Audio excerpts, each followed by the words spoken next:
Yes, I am coming to that. I'm really happy you could show up with such a short notice. I know that you're a very busy person. However, I just wanted to know that this means a lot to me. That you came with such a short notice.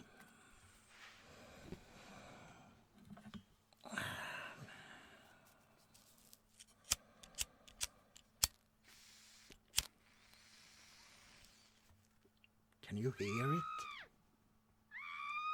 That dreadful sound. You cannot?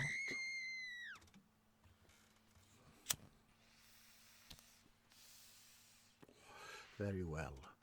Let me start.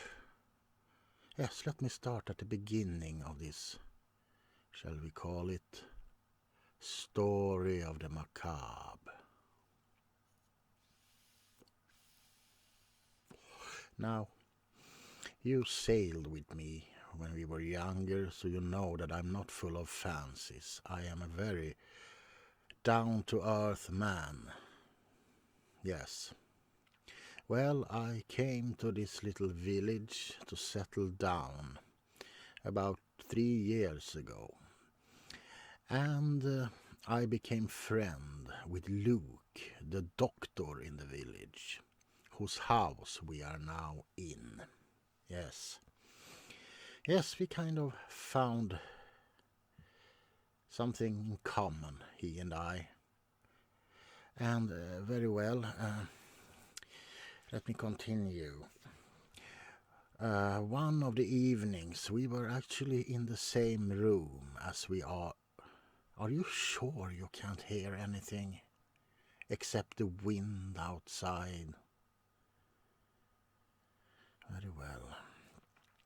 Well, we were sitting in this room as we are sitting in now. It was me, Luke, and his wife, Mrs. Pratt, and some of the staff, of course, pouring us sherry and stuff like that. Now, I retold a story that I have read in a magazine, and this is where the problems start. It was in Holland, I believe, where a woman was hanged for murdering 5 of her husbands. How she did it? She gave them a sedative, and when they were asleep, she put a funnel in their ear, and she poured hot molten lead into their brains. Now there were no evidence, except one day when they decided to excavate one of her husbands because they were making room for a new burial. Then someone shook the head and heard a rattle of lead inside it. Soon all the husbands were excavated, and as you might imagine, there were lead in all of her husbands' heads. Now I told this to Luke and Mrs. Pratt that evening. I knew that they were not, shall we say, going along well. As a matter of fact, they hated each other, and often they just broke out into insane arguments while I wasn't there. Mrs. Pratt died peacefully in her bed a month later. Yes, she died peacefully. They said it was something with her heart, which is totally fine. It happens a lot, doesn't it? Luke was found on the beach a week later, dead as a doornail, and nobody knew how he died, except one little detail. Right about his throat, there was a skull. Yes, a skull. A fine white skull, but the lower jaw was missing. Yes, the lower jaw was missing. Now it looked like Luke had been attacked by some animal and his windpipe were crushed. Still a mystery indeed. Yes, they didn't know if that was the cause of death or if he just plain and simply dropped dead. Anyway, since I was one of his friends, they showed me the place where he had died, and they also gave me the skull. Yes, and I put it in a cupboard in what was then my bedroom. Now, I'm not a man who has many fancies, you know me. Nevertheless, when I went to bed that night, I could hear a low shuffling from the cupboard where I put the skull. I didn't think much of it. I think it was maybe rats in the wall. Oh, I'm sorry, I forgot. Luke and Mrs. Pratt had no relatives, so I inherited the house, as we are in right now. Yes, fancy that. Coming back from a year at sea, from a life at sea, just to inherit this little cozy place. You sure you cannot hear anything? Never mind. Yes, I woke up with hearing a shoveling sound in from the cupboard. And I didn't think much of it at the time. The morning after, I looked into the cupboard and the skull was missing. Yes, it was missing. But instead, Mrs. Pratt's handbag was where the skull had been. And the skull was in the handbag. Imagine that. How did it end up in the handbag? I tried to rationalize it, but I couldn't. That night I heard a slow scream from the cupboard. I went up, I took out the skull and the bag and I threw it out the window. Of course it must have been the wind, I told myself. It must have been the wind. A couple of hours later I heard a knock on the door. It was in the middle of the night and I couldn't imagine who it was at that ungodly time. It was a hollow sound, you see.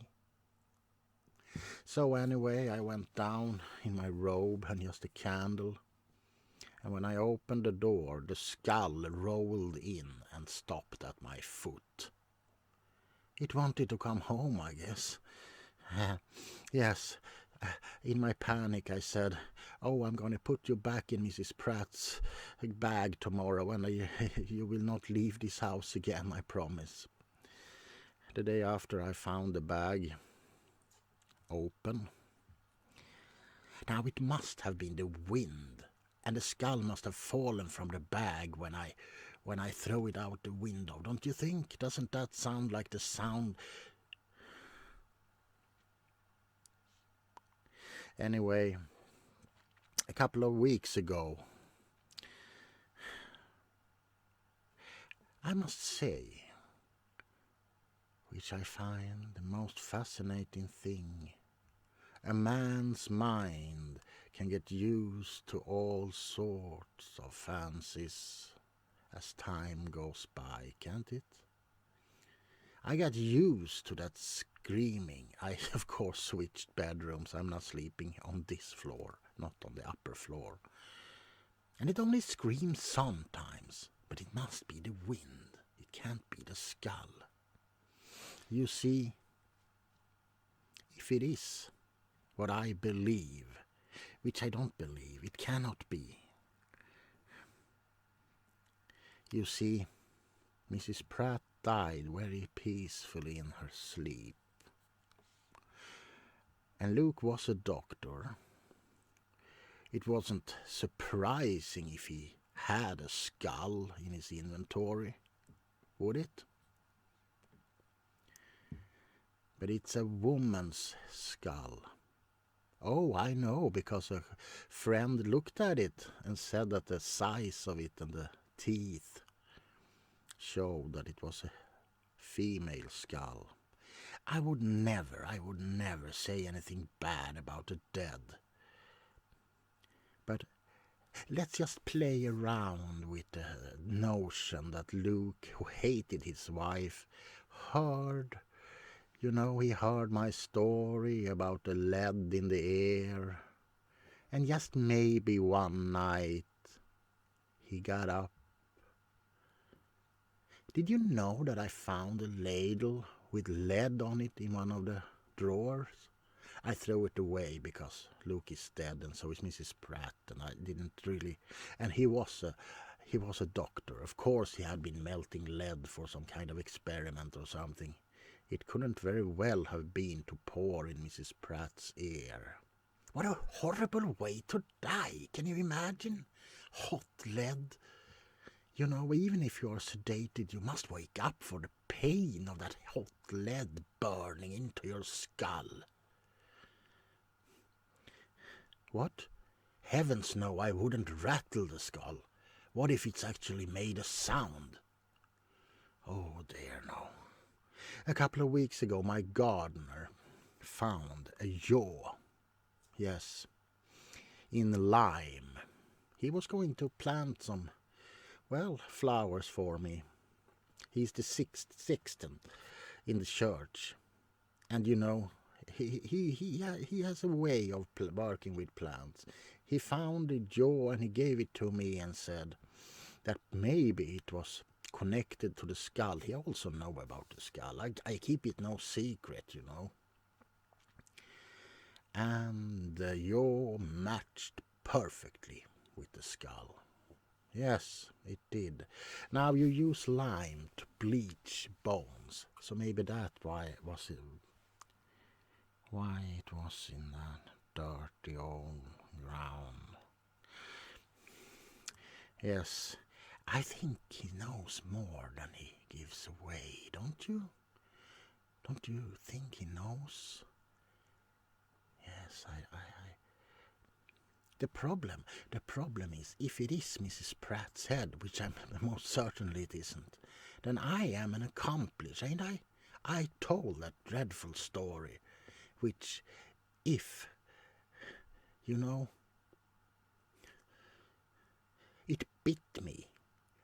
I made a mistake. When I put the jaw in its place, I must have placed my hand on the skull, and it bit me in my finger. At least I thought that at that time.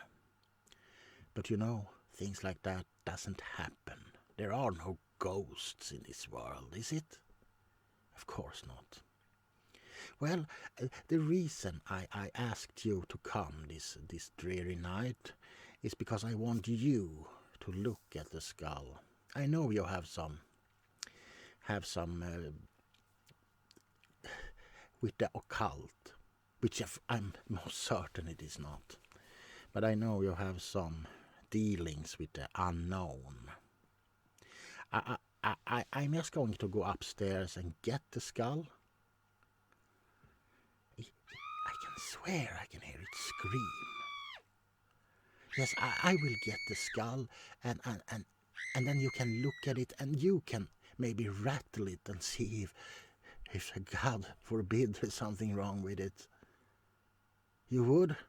Yes, I'm just going to get the skull then.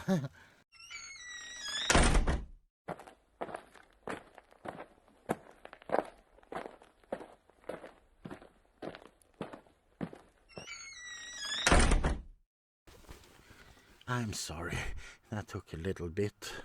Yes, the light went out several times. It always does that when I'm taking out the skull for some odd reason. Well, here it is, in Mrs. Pratt's handbag.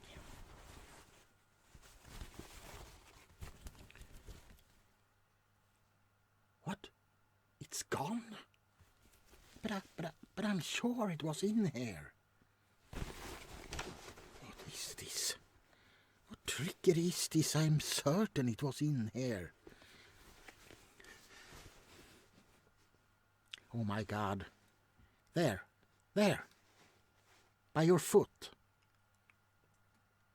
Yes, please do. Pick it up. Rattle it.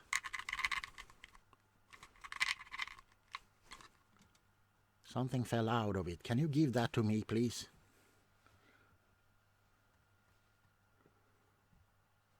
Lead. So it is true then.